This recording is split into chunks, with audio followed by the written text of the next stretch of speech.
Jeg vil nu vise, hvordan man downloader en tavlefil fra prometheanplanet.dk.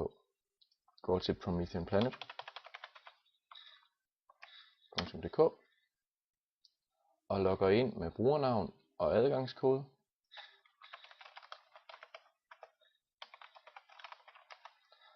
Har man ikke en bruger, skal man have oprettet en bruger, før man kan logge ind. Jeg er nu logget ind og ser menumulighederne her i venstre side, og jeg vælger tavlesider. Herefter vælger jeg grundskolen, og det fag, som jeg vil finde en side til, en tavlefil til, er matematik, så jeg klikker på matematik.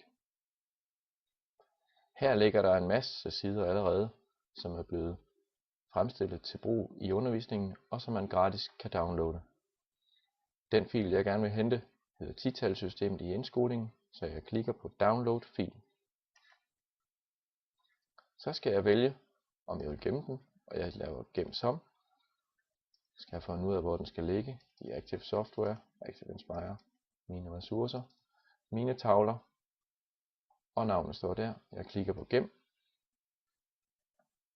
og vupti, så er filen klar til brug i Active Inspire.